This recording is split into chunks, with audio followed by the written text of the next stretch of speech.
Hello നമസ്കാരം രുദ്ര. നീ എൻ്റെ പുറകിലിരിക്കുന്ന എനിക്കറിയാം. എന്നുണ്ടല്ലോ ഒരുപാട് നാളായി കണ്ടിട്ട്. നീ പണ്ട് ഒരിക്കൽ കണ്ടതിന് ശേഷം ഇപ്പോഴല്ലേ നീ വരുന്നത്? എവിടെയാടാ? നിന്നെ എനിക്ക് വളരെ ഇഷ്ടമാണ്. ശരിയടാ ശരിയടാ. ഇത് കമലഹാസനാണ്, പുറകിലിരിക്കുന്നത് ഞാനാണ്. ഞാൻ വളരെ ഇതായിട്ട് അദ്ദേഹത്തിൻ്റെ മുഖത്തിൻ്റെ തീക്ഷ്ണത നമുക്ക് ശ്രദ്ധിക്കാം. വളരെ തീക്ഷ്ണമായ ഒരു തലത്തിലാണ് അദ്ദേഹം ഒരു സംഭവം നോക്കിക്കൊണ്ടിരിക്കുകയാണ്. ഞാനും അദ്ദേഹം ചാരിറ്റി നടത്തുന്ന ഞങ്ങളുടെ ഒരു വലിയ വേദിയിലാണ് ഈ ഇരിക്കുന്നത്. അവിടെ പുറകുവശം ഞാൻ ഇരിക്കുന്നുണ്ട്. വളരെ ദുഃഖിതനാണ്. ഒരു ദുഃഖമുള്ള അന്തരീക്ഷത്തിലാണ് ഞങ്ങൾ രണ്ടുപേരും ഇരിക്കുന്നത്.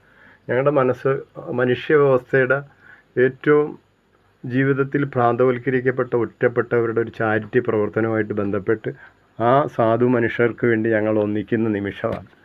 അപ്പോൾ എന്നെ സംബന്ധിച്ച് എനിക്ക് കമലഹാസൻ എൻ്റെ ജീവനാണ്. കുഞ്ഞിലേ തൊട്ട് കമലഹാസനെ പോലെ ആകണമെന്ന് ആഗ്രഹിച്ചിട്ടുണ്ട്.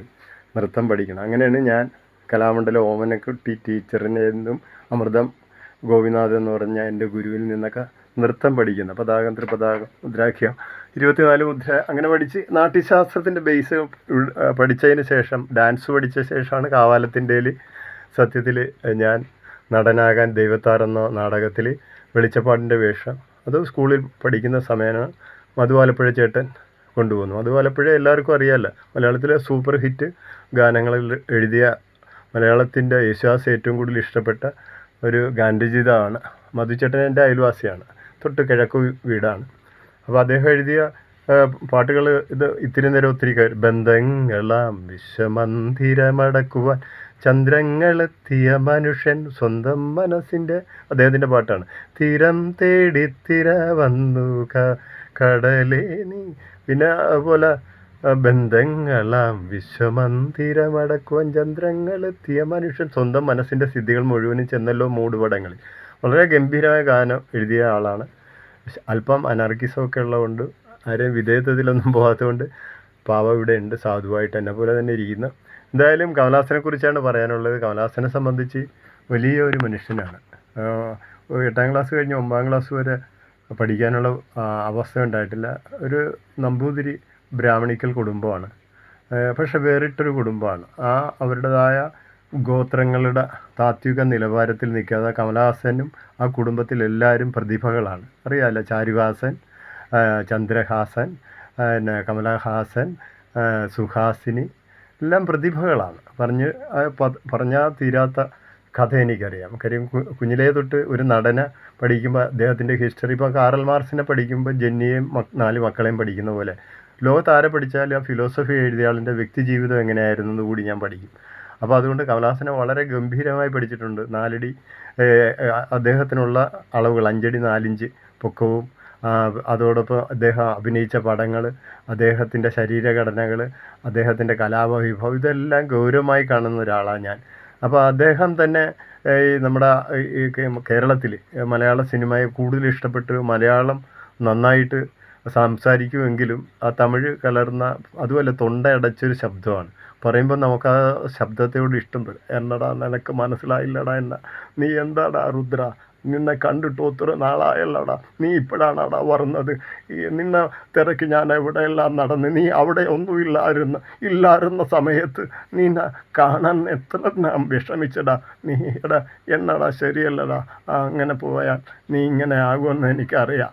ഇതായിരുന്നു കമലഹാസൻ്റെ ആ ശബ്ദം. ഞാനിത് സ്കൂളിൽ 14ഓളം പ്രമുഖ ആർട്ടിസ്റ്റുകളെ ഇമിറ്റേറ്റ് ചെയ്യുമായിരുന്നു. സ്കൂളിൽ പഠിക്കുമ്പോൾ മിമിക്രി ആർട്ടിസ്റ്റായിരുന്നു. അതുകൊണ്ടാണ് ഞാൻ കൊച്ചിൻ സംഗമിത്രയിൽ സതീഷ് ഏട്ടൻ്റെ കൂടെ തൊട്ട് പല സമിതിക്കും സംവിധായകനായി, മിമിക്രി ആർട്ടിസ്റ്റായി, അത് കഴിഞ്ഞ് നാടക നടനായി, സിനിമയിൽ ചിത്രകല അതും ഇതൊക്കെ ആയിട്ട് വന്ന ഒരാളാണ്. പക്ഷേ ഇപ്പോഴും കലയും അതുമായിട്ട് കയ്യിലിരിപ്പുമായിട്ട് ഇങ്ങനെ ഇരിപ്പിക്കുന്നുണ്ട്.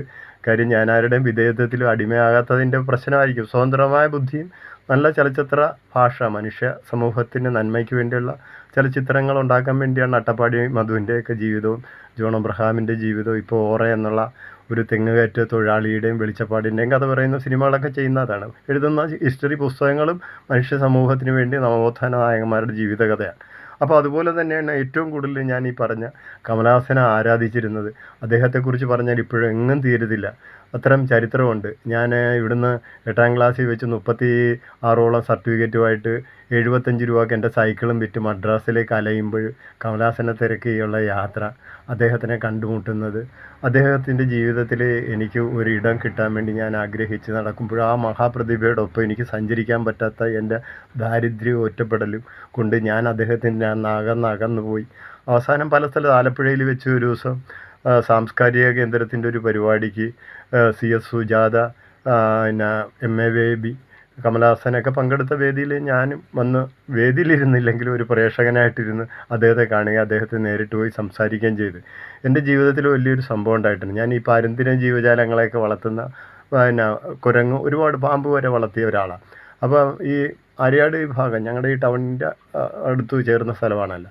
അവിടെ ഒരിക്കൽ ഈ ഞങ്ങൾക്ക് ഷാപ്പ് കച്ചവടം ഉണ്ടായിരുന്നു. അപ്പോൾ അവിടെ ഷാപ്പിനോട് ചേർന്ന വീട്, അവിടെ വളർത്തിയ പരുന്തിനെ ഒരാൾ വന്ന് ഇവിടുത്തെ വലിയൊരു തലവൻ വന്ന് മോഷ്ടിച്ചുകൊണ്ട് പോയി. അവരും പയ്യനാണ്, ഞാനും അന്ന് പയ്യനാണ്.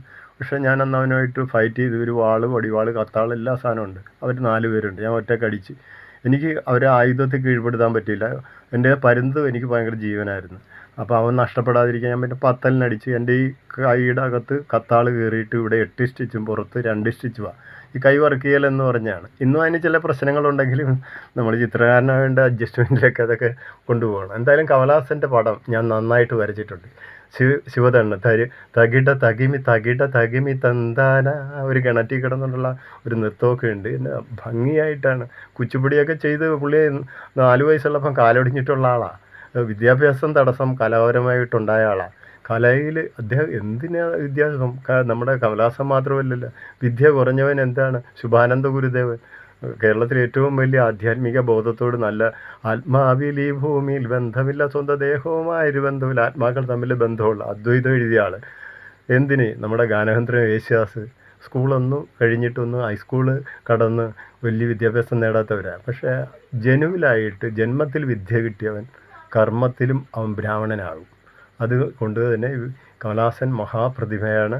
അദ്ദേഹത്തിൻ്റെ ഒരു ബ്രാഹ്മണൻ അല്ല നമ്പൂതിരി എന്നുള്ള മേൽക്കോയ്മ അവിടുത്തെ ദ്രാവിഡ രാഷ്ട്രീയത്തിന് ഒതുങ്ങുന്നതല്ലാത്തത് കൊണ്ട് കമലഹാസന് അവിടുത്തെ ജനം, അല്ലെങ്കിൽ അവിടുത്തെ സമൂഹം, അവിടുത്തെ നേതൃത്വം വംശീയപരമായി തകർക്കുന്നതിൽ എനിക്ക് സങ്കടമുണ്ട്. ജാതിഭേദം മതദോഷം ഏതുമില്ലാതെ സർവരും സോദരത്തേഴ വാഴുന്ന മാതൃക സ്ഥാപനം എല്ലാ കുടുംബത്തിലും ഉണ്ടാകട്ടെ. കമലഹാസന് ഞാൻ വരച്ച ചിത്രത്തിൻ്റെ കഥ പറഞ്ഞില്ല. കമലഹാസൻ്റെ ആ ചിത്രം വരച്ച് വയ്ക്കുമ്പോഴാണ് എനിക്ക് കുത്തു കിട്ടിക്കഴിഞ്ഞ് കേസിന് പോകാൻ നേരത്ത് ആ SI, അന്ന് കൈചൂണ്ടി മുക്കിലാണ് പോലീസ് സ്റ്റേഷൻ, ആ SI എൻ്റെ വീട്ടിൽ എന്നെ ഈ കുത്തുകൊണ്ട് കിടക്കുന്ന കേസിനുമായിട്ട് ബന്ധപ്പെട്ട് കാണാൻ വന്നപ്പോൾ അദ്ദേഹത്തിന് കമലഹാസൻ്റെ ശിവതാണ്ഡവത്തിൽ നിൽക്കുന്നൊരു പടം കണ്ടു. ഇത്ര ഗംഭീരമായി ഫോട്ടോഗ്രാഫി പോലെ വരച്ചവൻ ഈ കൊച്ചു പ്രായത്തിൽ, നിൻ്റെ അറിവും ആ കഴിവും കൊണ്ട് ഞാൻ ഈ ചിത്രം എടുത്തോട്ടെ, നിനക്ക് എത്ര രൂപ വേണമെന്ന് തരാം, ഞാൻ ഈ കേസിൻ്റെ എല്ലാ കാര്യവും കേൾക്കാമെന്ന് പറഞ്ഞ് SI ആ പടം എടുത്തുകൊണ്ട്, എൻ്റെ പൊക്കമുണ്ട് 6 അടിയോളം പൊക്കമുള്ള പെയിൻറ്റിങ്സ് കൊണ്ടുപോയി ആദ്യമായിട്ടാണ് കേരളത്തിൽ ഒരു പോലീസ് സ്റ്റേഷനകത്ത് ഒരു കലാകാരൻ്റെ ചിത്രം പ്രദർശിപ്പിച്ച് വർഷങ്ങളോളം ആ SI വിരിയുന്നവരെ അവിടെ ഉണ്ടായിരുന്നു.